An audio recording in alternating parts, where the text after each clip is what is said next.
अस्सलाम वालेकुम, welcome to our channel wet hack. उम्मीद है आप सब खैरियत से होंगे।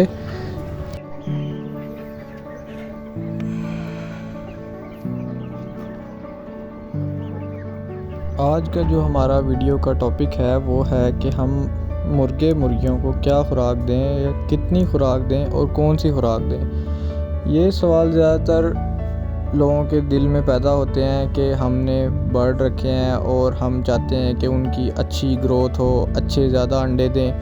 तो आज हम इस हवाले से डिस्कशन करेंगे।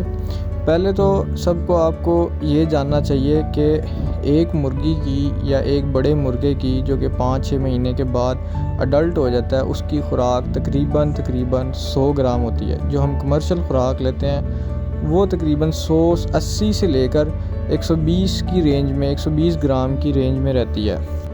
अब जो आप लोगों का अगला सवाल होना चाहिए वो ये होना चाहिए कि हम क्या क्या खुराक के लिए इस्तेमाल कर सकते हैं। तो इसमें आप ग्रेन्स इस्तेमाल कर सकते हैं। ग्रेन्स में जिस तरह आ जाता है ये सोयाबीन ग्रेन, ये भी ग्रेन है। फिर कॉर्न मकई, ये भी ग्रेन है।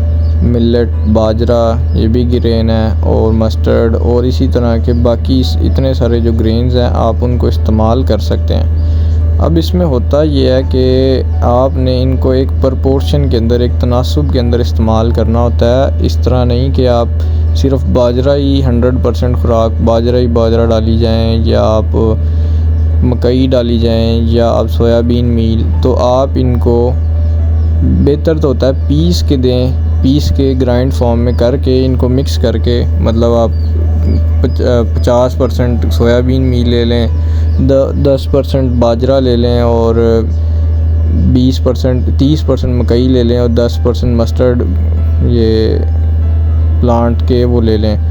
बाकी वैसे तो आप और भी चीज़ें ऐड कर सकते हैं, जिस तरह अगर आपको जो चीज़ सस्ती, इकोनॉमिकल भी देखना होता है, जो चीज़ सस्ती मिल जाए, आपको आलू मिल जाए, पालक मिल जाए, इस तरह की जो भी चीज़ मिल जाए। अब ये आपके सामने एक टेबल है, इसे न्यूट्रिशनल टेबल समझ लें कि किसी भी जानदार की जो ज़रूरियात होती हैं उसमें प्रोटीन चाहिए, उसे फ़ैट्स चाहिए, कार्बोहाइड्रेट्स चाहिए, मिनरल चाहिए, विटामिन चाहिए और वाटर। अब हमें ये कैसे पता लगेगा कि ये किस चीज़ में कितने होते हैं और कितने हमें देने चाहिए। तो वैसे आगे बात करें थोड़ी सी, अगर प्रोटीन देखें तो हम वैसे कहते हैं 20% प्रोटीन डाल दें, फ़ैट डाल दें 4%, कार्बोहाइड्रेट 40% और मिनरल्स 1% मिनरल, विटामिन 1% और वाटर 35%। इस तरह मिला के हमें ये चीज़ें बना के दें। अब ये जानने के लिए कि किस ग्रेन में कितनी प्रोटीन, कितने विटामिन, मिनरल, फ़ैट होंगे, ये आप गूगल पे अगर सर्च करें, जिस तरह सोयाबीन मील को हम सर्च करते हैं अगर, कि सोयाबीन मील के अंदर जो है क्या क्या चीज़ होती है, कितनी प्रोटीन होती है, कितनी फ़ैट होती है, कितनी विटामिन, मिनरल और कितना वाटर कंटेंट होता है, तो ये आप पता कर सकते हैं अगर आप इस चीज़ को समझते हैं। फीडीपीडिया पे जाएं, उधर सोयाबीन मील लिखें, या मकई पता करनी है तो वो कॉर्न लिखें, तो आगे फीडीपीडिया लिखें। ये उसकी थोड़ी डिस्क्रिप्शन है, वो डिस्क्रिप्शन में भी बताता है, ये इसके आपको कॉमन नेम्स बता रहा है।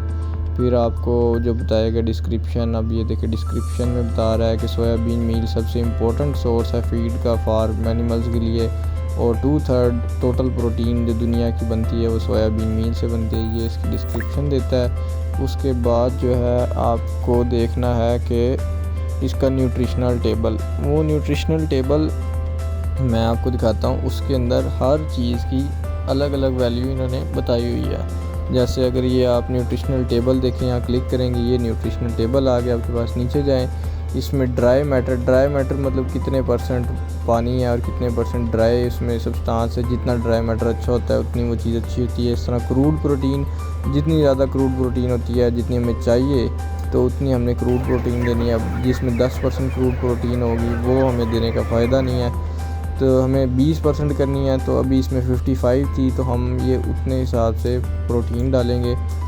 तो ये इस एनिमल्स की इस तरह फीडिंग रिक्वायरमेंट देखी जाती है। तो आप सिंपल सी अगर चीज़ करें तो आप सोयाबीन मील लें। अगर आपने 1 किलो फीड बनानी है उसमें आप 50% मतलब 500 ग्राम सोयाबीन मील ले लें, 300 ग्राम आप कॉर्न मकई ले लें, 100 ग्राम बाजरा ले लें और 100 ग्राम आप जो है किसी अच्छी अजनास के बीज ले लें। इन सब को आप चक्की से पिसवा लें। ये फीडिंग टेबल आप देख रहे हैं सामने।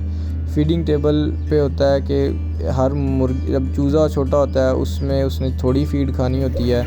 चूज़े ने 100 ग्राम खाएगा, पहले दिन तो 5 ग्राम, फिर अगले दिन 7 ग्राम, फिर 10 ग्राम, फिर इस तरह करके हर महीने की खुराक बताई जाती है। वो मैं किसी और वीडियो में ऐड कर दूंगा। आज ये बड़े मुर्गियों की सिर्फ बात कर रहे हैं हम। तो इनमें 100 ग्राम फीड पूरी करनी है आपने। तो जैसे मैंने बताया कि 500 ग्राम आपने सोयाबीन मील ले लें, 300 ग्राम मकई ले लें, 100 ग्राम आपका हो गया बाजरा हो गया, और 100 ग्राम सरसों, 50 ग्राम सरसों ले लिया आपने, तो बीज ले लिए उसके। तो आपके पास ये पूरा 1 किलो फीड बन जाएगी। अगर आपने इसी तरह 10 किलो बनानी है तो इसी को डबल कर लें, तो ये आपके पास बन जाएगी। ये एक अच्छी फीड हो जाएगी। इसमें पानी दें, और इसके साथ साथ पानी में आप विटामिन और मिनरल ऐड करें। इसमें आप वीटा सोल ऐड कर सकते हैं जो कि हिल्टन फार्मा कंपनी का आता है, या वीटा ग्लो ऐड कर सकते हैं जो वो भी अच्छा है। मैंने दोनों यूज़ किए हैं। तो ये बर्ड्स जो हैं बहुत अच्छी ग्रोथ देते हैं इसके साथ, और ये एग्स भी अच्छे प्रोड्यूस करते हैं। अब देखें, ये ज़रूरी इसलिए होता है मिनरल। फॉर एग्ज़ाम्पल, एक मुर्गी ने अब एक दिन अंडा देना है, या एक दिन छोड़ के एक दिन अंडा देना है, तो अब उसके लिए उसको कैल्शियम चाहिए है। अब अंडे का शेल बनना है कैल्शियम से। अब मुर्गी की डाइट में आप कैल्शियम नहीं दे रहे तो वो अंडा कैसे बनाएगी? या तो शेललेस एग आने लग जाते हैं, या एग्स को मसले आने लग जाते हैं मतलब। तो इसलिए आपके लिए बेहतर होता है कि आप उसकी डाइट में, न्यूट्रिशनल डाइट में जो उसकी रिक्वायरमेंट है डेली की कैल्शियम की। अब मुर्गे की कैल्शियम रिक्वायरमेंट कम होती है, मुर्गी की ज़्यादा होती है, क्योंकि उसने अंडा देना होता है। तो इसलिए मुर्गी की डाइट में आपने कैल्शियम ज़्यादा ऐड करना है। कैल्शियम वैसे तो आप ये चूना जो होता है ये भी ले सकते हैं, ये भी ऐड कर सकते हैं। ये देखें, अभी मुर्गियाँ ये तकरीबन 10-15 अंडे, क्योंकि आजकल हम लाइट वगैरह नहीं दे रहे, वो इनसे एग्स खुद नहीं लेना चाह रहे, क्योंकि गर्मियाँ हैं, अंडों का इतना रेट भी नहीं है। तो हमने इतने ज़्यादा जो है ना एग्स लेके इतनी ज़्यादा सिर्फ हैचरी में लगने होते हैं, तो हम इनको इनकी रिक्वायरमेंट के मुताबिक जो है इनकी फीडिंग करते हैं। तो ये एग्स दे देती हैं, बाकी फिर ये एग्स रख लेते हैं। कुछ एग्स हम इनक्यूबेटर में लगा देते हैं, और क्योंकि गर्मियाँ हैं, बाकी ये अगली आने वाली गर्मियों में इंशाल्लाह जो है, आने वाली सर्दियों में इंशाल्लाह बड़े लेवल पे इनको लेके जाएंगे।